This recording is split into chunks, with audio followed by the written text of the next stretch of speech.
Okay, the title of today's webinar is the Belin ABCD Keratoconus Staging and Progression, Science and Clinical Use. So we try to cover everything around this fantastic Pentacam software application.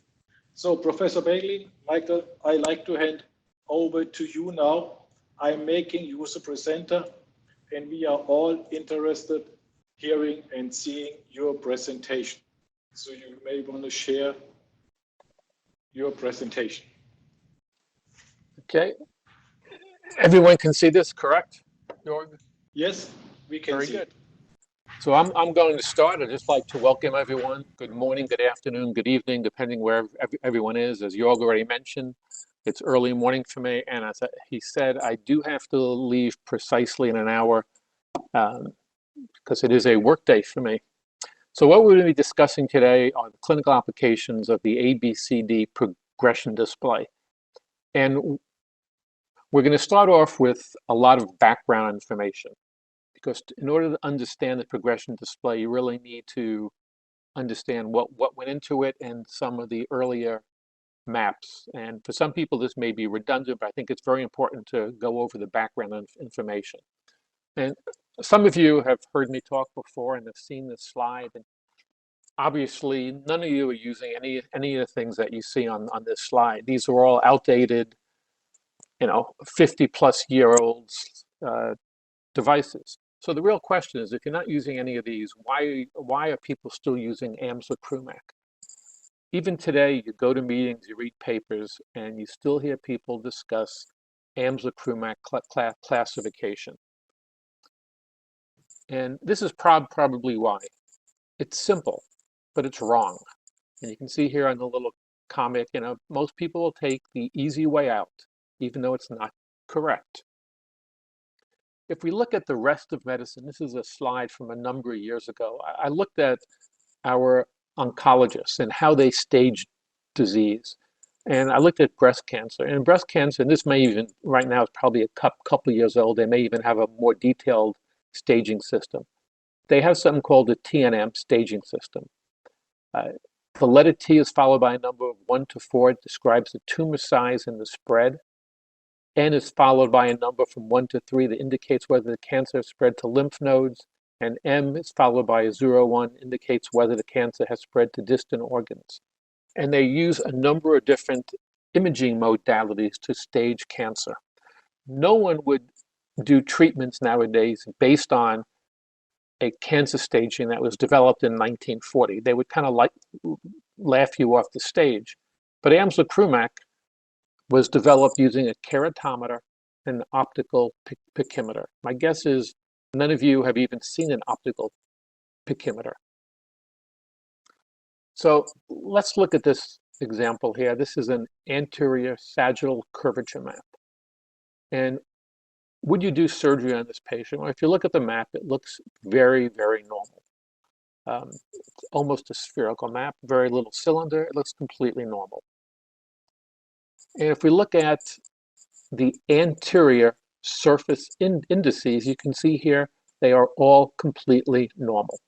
So again, we have a normal looking map, we have completely normal anterior surface indices, and the question again is, would you do surgery on this patient? Well, if we look at a full tomographic map, we can see that while the anterior surface is normal, if you look at the lower right map, we have a very positive posterior ectasia. This is what we call subclinical keratoconus. It's true disease. Most of you know I hate the term suspect or form first. You can ask 100 people to define them, you get 100 different answers. But this is true disease. This is subclinical disease in spite of the fact that we have a completely normal anterior surface. And I'm jumping the gun a little bit because we'll go over a little bit about the bad display, but the bad makes the picture even clearer. You'll notice that the final D in this is almost 9 diopters outside the norm, a highly abnormal eye. If you look at every single parameter is red except for the anterior corneal surface. If you look at the first column, it's completely normal. If you look at the front elevation at thinnest point, 4 microns, it's normal. but everything else is red. This is a highly abnormal cornea, true disease, in spite of the fact that it's a normal anterior surface, in spite of the fact that the patient has good visual acuity, and in spite of the fact that Amsler-Krumak views this as a normal eye. So what are the limitations of Amsler-Krumak? First, it's outdated. It doesn't recognize early disease. But also, let's look at this example. This is a 35-year-old. The apical pachymetry is 485, would put it at stage 2. The mean K is 54, which would put it at stage 3. And the RX is -3, -150, axis 88, which would put it at stage 1. So how do you convey information on this patient? Is it stage 1? Is it stage 2? Is it stage 3? It's really a useless classification that is vastly outdated. Let's look at this example. We have 2 different patients here. The first one is an 18-year-old with a PAC of 410, a mean K of 52, and an RX of -8. The second one's a 47-year-old with a pachymetry of 544, a mean K of 48.5, and an RX of -5.25. And I think if you look at these, no one would look at these 2 patients and say they are similar.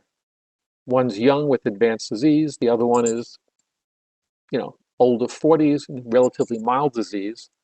But in Amsler-Krumak, these are both graded exactly the same. They're both stage 2. So I know we're starting off kind of a little historical information, but I think it's important to go over what the limitations are of the older systems in order to understand the advantages of the newer systems. So again, the other limitations of Amsler-Krumak, it relies on apical thickness. It was formulated using an optical pachymeter. The picture on your right shows a central corneal thickness of 519, actually it was 520 at the maximal point, but this cornea actually thinned to 499 at the thinnest point. Again, Amsler-Krumak is an apical reading. It's not the thinnest point of the cornea. And as we already said, Amsler-Krumak completely ignores the posterior corneal surface. And this is really critical, particularly now that we have modalities other than what we only had in the past 50 years ago, which was penetrating keratoplasty or contact lenses. So again, 50 years ago, our only treatment modalities were for late-stage disease. That's not true any longer. We need something that allows us to diagnose and stage early disease, and that is not Amsler-Krumak. So we need a new system, and we need a new system because we have new treatment modalities. We have cross-linking, we have intracorneal rings, dog PK, rigid lenses, but particularly cross-linking, where there's information that suggests that the earlier we intervene, the better we are. The earlier we can preserve vision and not wait till we lose vision, the better we are. And to do that, we need systems that allow us to diagnose early disease before visual loss. And this is not just me saying it. Back in 2015, the 4 major international cornea societies, which are the Asia Cornea Society, Pan Cornea, with the South American, U Cornea, which is Europe, and the Cornea Society, which is international but mostly US based, came out and said that we have no acceptable classification system. It was really based on this consensus document that I began work on a new staging system. And what did the consensus document conclude? Well, they said the following. The following findings are mandatory to diagnose keratoconus, an abnormal posterior elevation. And again, completely something that's ignored in the Amsler-Krumak classification. Abnormal corneal thickness distribution, again, not something you find in Amsler-Krumak. And the best current and widely available diagnostic test to diagnose early is tomography, be it either Scheimpflug or optical coherence tomography. And posterior corneal elevations must be present to diagnose early or subclinical disease. All these are completely things that are not available with AMSA-CRUMAC. Yet still, you go to meetings and read papers, and this is what people are currently using. So for those of you who are familiar with the bad display, you know the bad display uses something called an enhanced reference surface. The enhanced reference surface is a surface that's designed to mimic the more normal architecture of the cornea. In other words, for the enhanced reference surface, we exclude, and actually it's a variable area between 3 and 4 millimeters surrounding the thinnest point. And we get a reference surface based on the rest of the cornea. And the reason we do that is when we exclude that, what we call again the exclusion zone, we are removing the bulk of the ectatic region. Well, that's very good for the bad display, and it works again because that exclusion zone represents again the bulk of the ectatic region. And again, it's a 3 to 4 millimeter. It's actually a very complicated formula to decide exactly what the size of the zone is. But in most keratoconics, it's actually a 3 millimeter zone. And it's centered on the thinnest point. And I think that's really critical again. That exclusion zone, not an apical area, it's centered on the thinnest point. And what that does, again, by removing that area, it normalizes the reference surface. Well, instead of removing it, we said it works because it represents the bulk of the ectatic region. We should look at that zone because that zone is a good descriptor of the ectatic region. So we look at a 3 millimeter zone centered on the thinnest point. And we came up with a new classification or grading system. And it's called the ABCD classification. A was the anterior radius of curvature. And again, this is taken from a 3 millimeter zone centered on the thinnest point. B was for back or posterior radius of curvature, again, centered on the thinnest point. C was for minimal corneal thickness, which is again, not an apical reading. And D is distance visual acuity. Distance visual acuity obviously is not something that the pentacam enters, but is user entered. In addition, we added an additional stage to AMSA-CRUMAC. AMSA-CRUMAC, everyone in the world has at least stage 1 disease, which clearly people do not. So we added a stage 0, which represents more of a normal cornea. So we have stage 0, 1, 2, 3, and 4. And again, each layer, each anatomical layer is individually graded.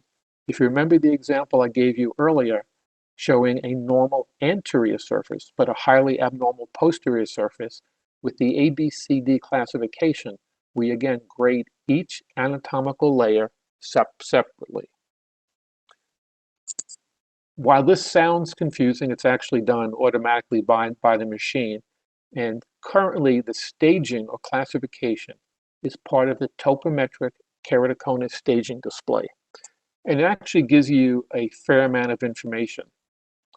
The actual staging, which is the least useful information, is on the bottom. And here you can see A0, B4, C3, D0. So what does that mean?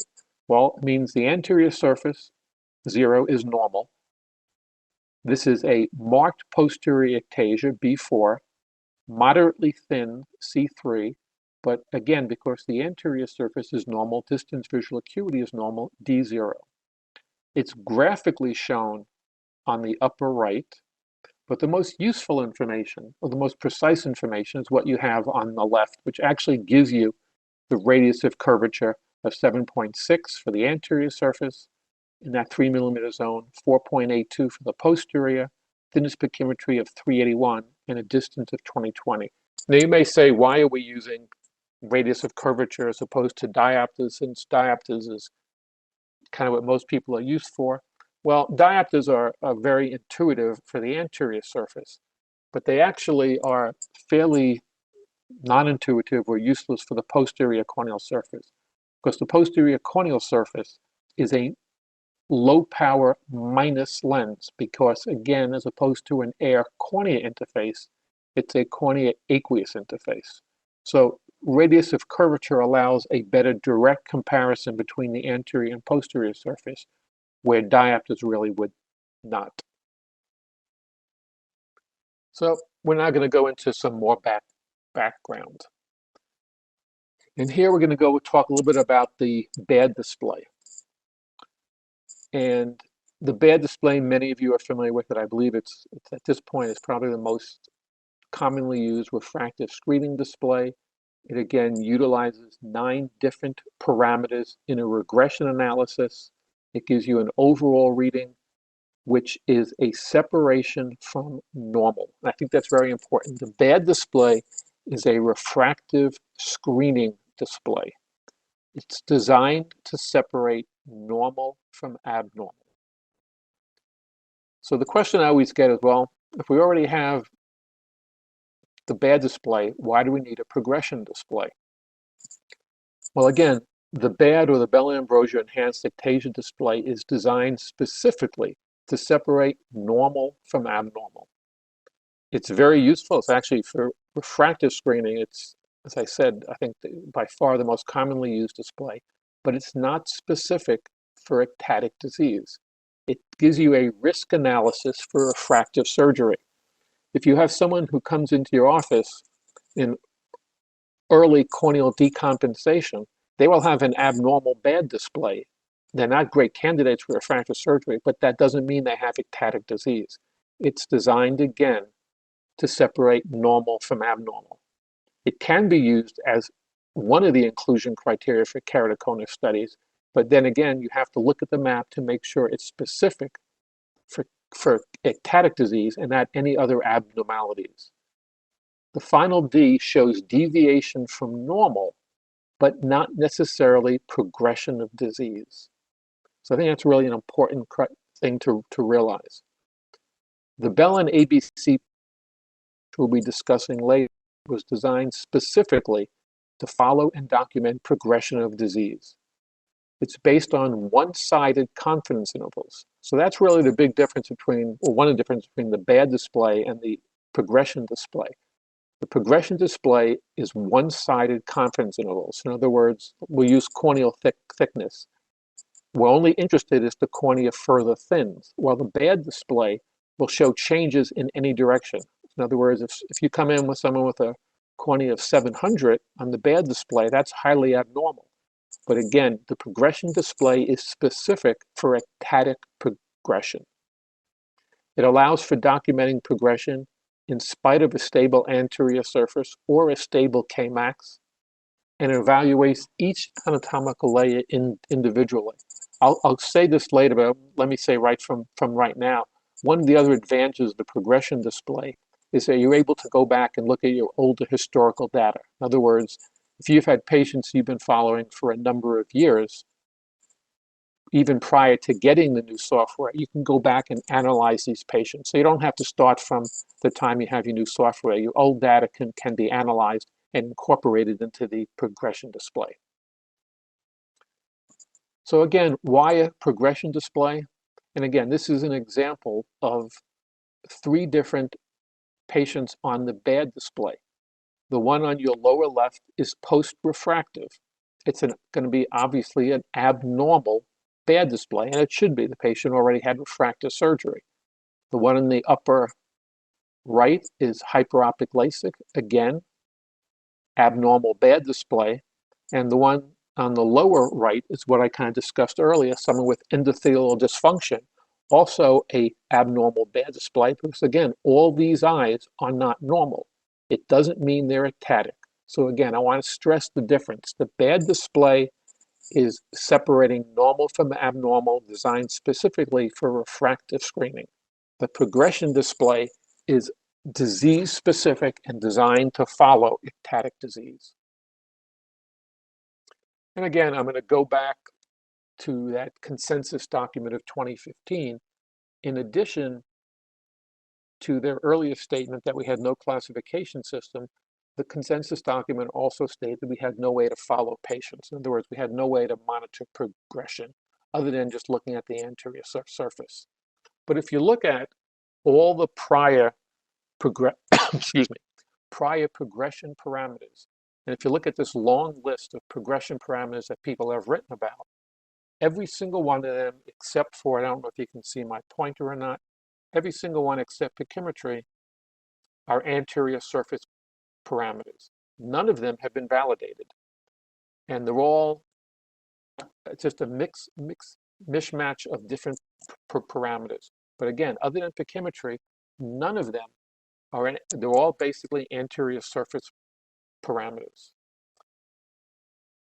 And the reliance, and most studies have been done with Kmax, and the reliance on Kmax, both as an efficacy parameter and an indicator of progression, has resulted in irreversible loss of vision, delayed intervention, and has really, in the US, I know in many countries in Europe, the regulatory companies, whether it's insurance companies or your country's health plan, mandate that you document changes in Kmax. Hopefully that will change shortly, because again, this is a late change on the anterior surface, and it really means pretty much that your patient has already lost vision.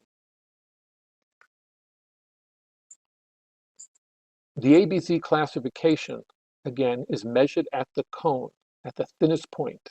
And again, I'm going to just repeat this. A was the anterior radius of curvature from a 3mm zone, centered at the thinnest point. B is the posterior or back radius of curvature from a 3mm zone, centered on the thinnest. C is the minimal corneal thickness, and D is best spectral corrected distance visual acuity. But the real goal of developing that new classification wasn't just to stop at a classification. The real goal of it was to allow us to use that information and to develop a progression display, to know when and if progression occurs, and to be able to identify it not at the late stage with Kmax, not at the late stage with anterior surface parameters, but to determine progression at the earliest possible stage. And in order to do that, we needed to determine the background noise for each of these parameters. In other words, we needed to know when we had true statistical change, because all these measurements have inherent noise. Now, the A and B, again, anterior and posterior radius of curvature at the thinnest point in the 3mm zone, are new parameters that were developed basically developed for the ABCD classification. So we didn't have noise measurements for any of those. And we decided it was also important to study both normal patients and abnormal, meaning keratoconic patients. And the reason for that is, for your older patients with clinically evident keratoconus, the noise levels from the keratoconic patient database is more appropriate to use. And we know that patients with keratoconus inherently have more noise in their measurements.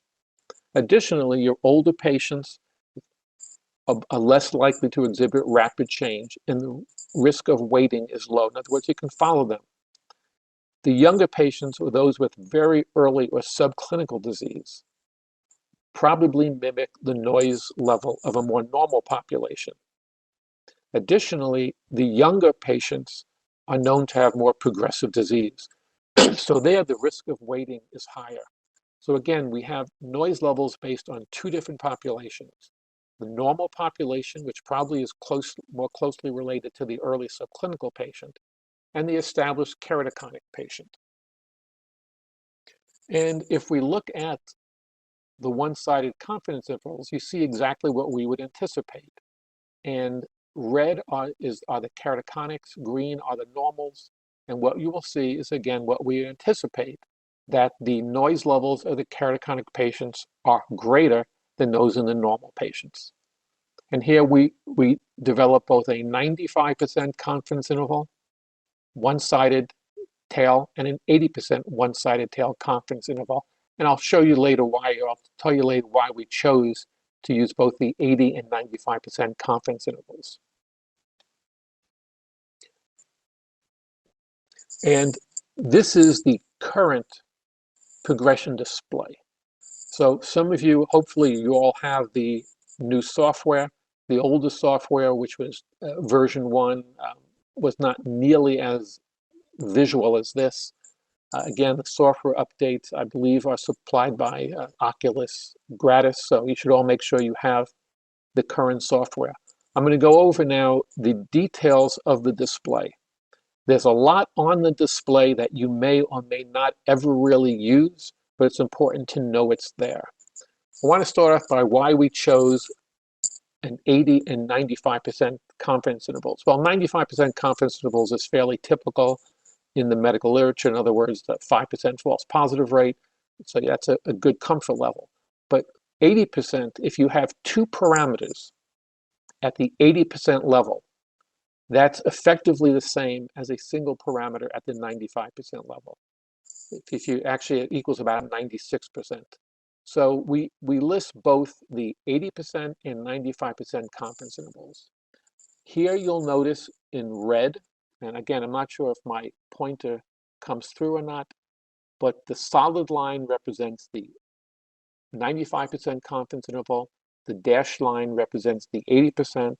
The numbers in red are the keratoconic populations, in green are the normal. And again, as we discussed earlier, the noise levels are further or greater for the keratoconic population. So again, dashed line 80%, solid line 95%. So this is an example here you can see. This is the baseline exam, and I'll go over more about this later. And actually, why don't we just go on to the next display. In addition to the graphical display of the ABCD, we also give you a tabular format of a number of other progression parameters that have been used in the past. So here again, we list the date, the time of the exam, the actual ABCD classification, the BAD-D, the progression index, ART max, Kmax, because a lot of people still need to follow that, Q values, the anterior surface parameters, and again, to make sure that here that you have a good quality check. You're also able to click off if and when you've done a treatment. You'll notice here treatment, and if you click off a treatment, that will show as a dotted line here. So everything below here, when we say treatment, we're usually talking about cross-linking. So everything below here is post-cross-linking. For those of you who have heard me talk before, I use a lot of car analogies because I'm kind of a car person. And the ABCD progression play is somewhat like a new car manual. There's a lot of features that you'll probably never use. Unfortunately, many of you probably never read the manual, but it's nice to know they are there. So let's go over some of them. First, what you will use, you identify your baseline exam. And that's putting a check right here. And again, as I said earlier, you can go back and analyze your historical data. In other words, all your earlier maps prior to installing the display can be analyzed. You then, if you've done a treatment, you then mark off a treatment here. You also can choose what population you want to display it against. The normal population, again, for young patients, for early disease, or the keratoconic. It will default to showing both. So here you can see on this is the same patient, but here I chose to only display it against the normal population, again, on the upper, and here on the keratoconic on the lower. So again, it will default to showing both, but sometimes it may be advantageous to choose only one, and particularly if you're looking at a young patient with early disease, it may be advantageous only to show the green, the normal population, because that'll show change earlier, so someone doesn't question why you treated someone if they haven't reached statistical significance in the red. You also can display, and most of you will probably never use this feature, you can display the data two different ways, and this is probably the most confusing aspect for people to understand. It's called aligned at baseline or full scale. It defaults to what's called aligned at baseline. And aligned at baseline, I'm probably going to say this twice because it is confusing to most people. Aligned at baseline graphically displays each parameter in its own scale. So if you look here, You see this says, and again, this may be hard to see on the screen, it says 1.0 here and 1.5 here, but if we go back to the B parameter, it's 2.5 and 3.0, and here it's a different number. So each parameter is graphically displayed to give you the maximal separation. In other words, to make it easiest to see whether there's been change or not. The full scale, what you have here on the right, if you notice, if I look at the 1.0 here, it goes across all the displays. So it's using the same scale for all of them. But if you notice what's happened when I go to full scale, notice how bunched up close these confidence intervals are. So full scale, the advantage of full scale, it preserves the relative ABCD staging at the loss of the fact that it becomes difficult to see when you've reached confidence intervals. So for most of the time, most people will not ever use full scale, but aligned at baseline, again, I want you to stress that each of these parameters is on its own graphical display. In other words, each scale is individual for each parameter, but it maximizes the separation. It allows us to, it makes it easier for us to see when and if we've reached the confidence intervals. Now, I mentioned that this is kind of like a car manual. There's a lot of features that you will never use, but actually, this is a closer pickup here.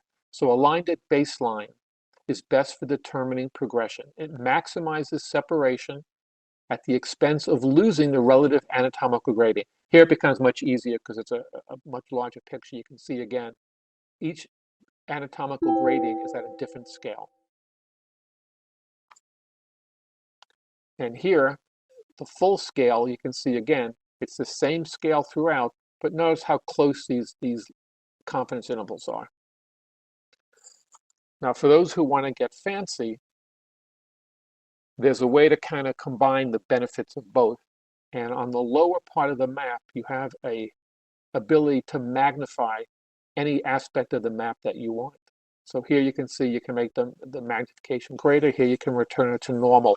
So you could combine full scale with magnification, and that's what we've done here, which allows us to keep the relative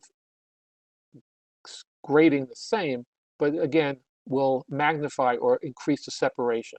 Again, a nice feature. If I was giving a talk, it may be something I would show, but normal in my clinic, I would never really do this. The aligned at baseline is the normal default and really what all of you are going to be using.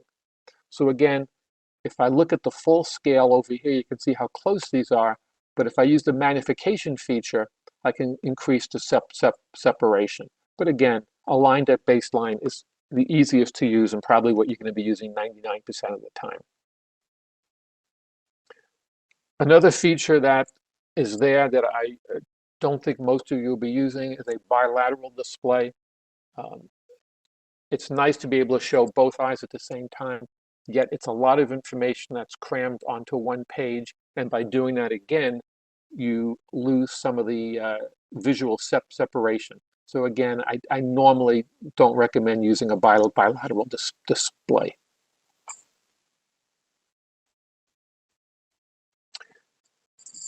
I said earlier that we define our baseline, and your baseline can be really any exam that you want. Typically, it defaults to the first exam. And then you can define a treatment. And if you define a treatment, it will show as a hatched line, and all the confidence intervals will no longer appear after you've indicated a treatment. And the reason for that is our confidence intervals, our noise measurements, are based on pre-treatment eyes, on either normal eyes or keratoconic eyes, but eyes that have not been treated with either rings, cross-linking, or etc. So again, you can see here, this is a patient that by the second exam, notice we've well past the 95% confidence interval here. Here we're at past the 80% confidence interval. Here on the corneal thickness, we're way past the 95%. So this patient was treated, but notice after treatment, there were no longer any confidence intervals. Because again, the noise levels are developed in a normal and keratoconic non-treated patient population. Let's look at a couple examples. This is a 15-year-old with advanced keratoconus, 7-year follow-up. Now, this is a very good example. This map has not been available for 7 years, but again, we can go back and look at our historical data. And here, you can see that this patient continues to have progressive disease on the anterior surface, continues to have progressive disease on the posterior surface, and continues to show corneal thinning. Obviously, markedly progressive disease. And if you look at the parameter that people used to use, Kmax, you'll see it continues to increase. But what's the value of this? Well, this is the value. So here's a 15-year-old with very early keratoconus, 13-month follow-up. Almost no change on the anterior surface. But look at the posterior surface. Highly statistically significant change by the second exam, past the 80% confidence interval, and by the third exam, past the 95% confidence interval. But look at Kmax. Kmax has not changed one bit. So again, we wouldn't anticipate it because the anterior surface is normal. But here we have documented progressive disease in a 15-year-old with stable Kmax. This patient needs to be treated to preserve vision. Waiting till you see changes on the anterior surface means that you've basically had this patient lose vision rather than preserving good quality vision. So again, the goal should be not waiting till we have a problem. In other words, we don't treat high blood pressure only after someone has a stroke. The goal is to prevent the stroke. Our goal here should be to preserve vision, prevent loss of vision, not wait until we have loss of vision. Here's a 16-year-old, again, progressive subclinical disease. We look at the anterior surface. It's only two exams here. We can see the anterior surface is past the 95% confidence interval for the normal population. The posterior surface, again, well past the 95. Corneal thickness, every parameter here is actually past the 95% confidence interval. But look at Kmax. It doesn't meet that one diopter classification that most people use. So again, here's a patient, young patient with early disease showing progressive change on every anatomical layer, but doesn't meet that one diopter Kmax. Again, a limitation of only looking at one single parameter. Here's an 18-year-old with stable Kmax. You can see here the Kmax was 48.6 and 48.4, effectively no change. 46.2 actually got better, 44.2. But look what's going on at the posterior surface. Not as dramatic on the right eye, but look at the left eye. Marked progression on the posterior surface. Again, documented progression, reason to intervene in spite of the fact that the patient has normal vision. And again, normal, or now say normal, but no changes in Kmax. Now, rather than looking at subclinical disease, here's a patient with more advanced keratoconus. If we go back and look at the Ds, notice they're already in the 7 standard deviation outside the norm, so this no longer is early disease. But look at Kmax, 51.2, 52.1, 51.9, 50.3. Never do we see a one diopter change. The anterior surface sees stable, but again, look what's going on the back surface and on pachymetry. Well past the here's to the 80% confidence interval and here to the 95%, in spite of the fact that we have a stable Kmax. So progressive disease, documented progressive disease, in a patient with fairly advanced disease, in spite of the fact that we have a stable Kmax. So how do we diagnose progression of keratoconus? Well, we recognize that there's a dissociation of the clinical progression with changes in Kmax. I think everyone now in the field, if you go to any meeting, everyone recognizes that Kmax really is a terrible parameter. Yet, that's what most people use, and that's what, unfortunately, a lot of the insurance companies or health plans or national health services mandate that we document changes in Kmax.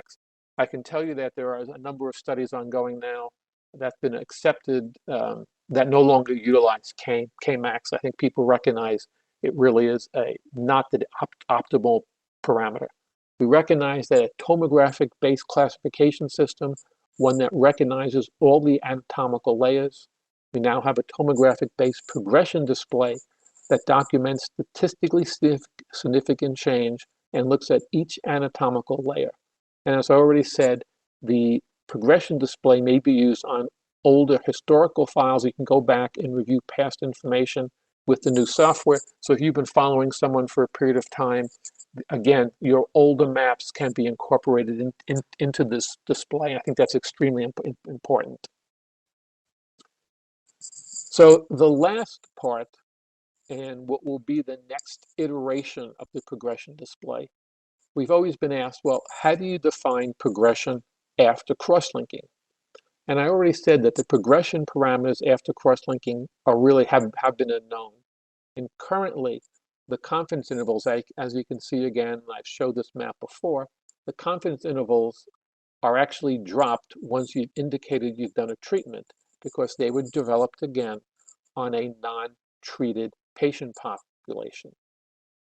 The next version of the Belin ABCD, which I hope will be out by ESCRS, if we have ESCRS, will incorporate post-cross-linking parameters. And this is a study that we've completed. It was done with the Elser Institute in Zurich. It's been submitted to ESCRS, and I'll just kind of read. This is pretty much from our abstract. The current study was designed to measure noise of post-cross-linking eyes and evaluate whether these measurements can serve as progression determinants after cross-linking. We did 3 separate Pentacam measurements. They were taken by removing the patient from the Pentacam device between each measurement. We required a minimum of 7.5 millimeters of coverage and acceptable quality scores. And then again, we did statistical analysis, variance estimates, one-side confidence intervals. We looked at 41 eyes with an average age of 32.9. We had a minimal follow-up of 9 months with an average of 13.5.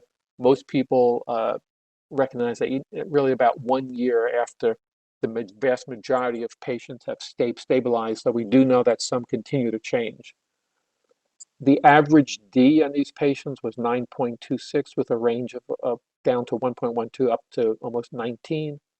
And again, we then developed both the same 80 and 95% one-sided confidence intervals. And these are our 80 and 95% one-sided confidence intervals for both the A, B, and C parameter post-cross-linking with, again, a minimal follow-up of 9 months with an average follow-up of over 1 year.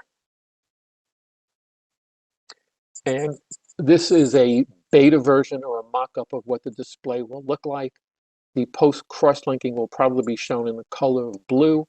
And again, it will be very similar to the established green and red, showing again an 80% confidence interval and a 95% confidence interval for statistically significant change. And again, these will appear both on the A, B, and C parameters. And again, as I said, hopefully this will be something that will be available shortly, but then will allow us to follow patients cross-linking.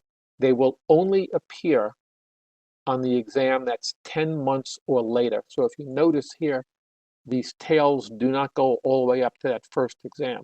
So the confidence intervals will only be shown at a 10-month or later period post cross-linking. And the reason for that is, again, we do know that there's a small subset of patients who may require repeat treatment. And the big question always is what we don't know what the life duration of cross-linking is, particularly on the young patients, where the young patients need to be retreated later in life. But we do know that we do need to follow these patients and that some patients do require retreatment. So with that, I'd like to thank you for your attention. We do have some time left for questions, but I do mentioned earlier, I actually kind of have to rush to get back to the hospital. Because of the COVID-19, our schedules are very strange, and they actually just assigned me an early time on Tuesday, which is not usually an early day for me. So Jorg, I don't know if you can take over for questions or not. So thank you very much for sharing this in-depth knowledge about the Belin ABCD and also explaining what is the difference between Belin ABCDs and the Belin Abruzzo Enhanced Ectasia Display. We got some interesting questions, and I think we can almost cover them. How do you handle examinations in which the quality specification is shown in yellow or in red? Do you exclude them, or how does the software deal with it?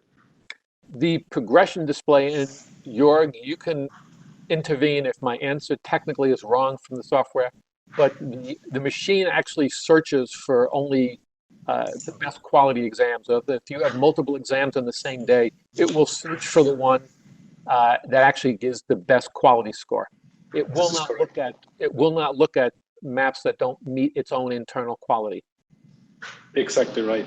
So thank you. And there is more a scientific question. And the question is, I read it, where the 80 and 95% confidence intervals based on the parameter variation in the originally measured population, or were they based on the actual progression observed in the measured keratoconus population? No, they're measured on a static population.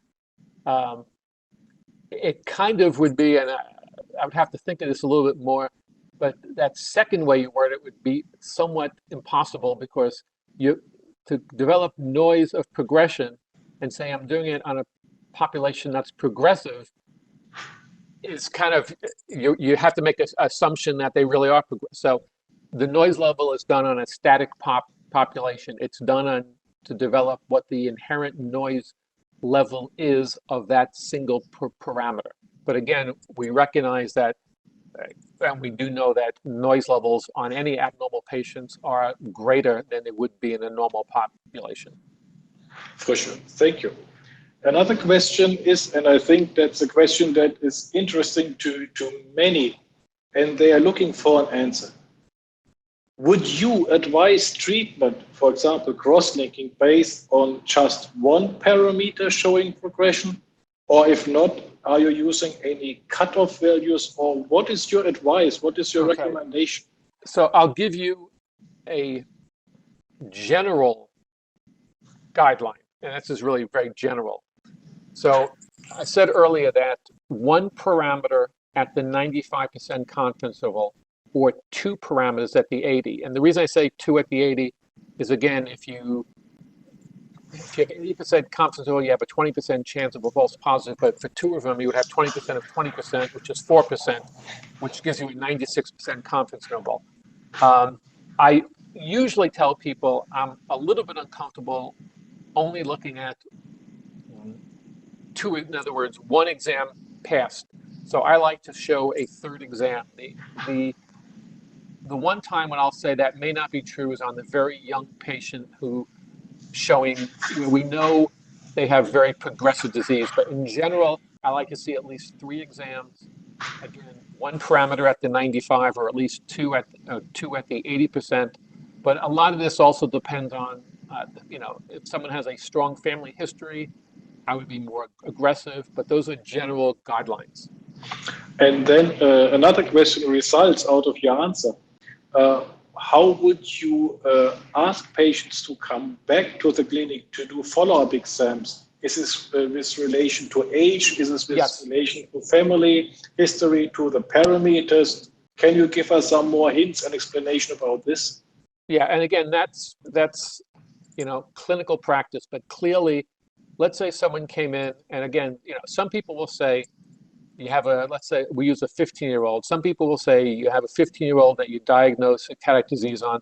Some people will say you should treat it de facto. Others will say no, we need to document progression. A 15-year-old I may see back in 6 weeks, and if I see a change, I may see him again. That one would probably be adequate, but again, maybe another time in 6 weeks.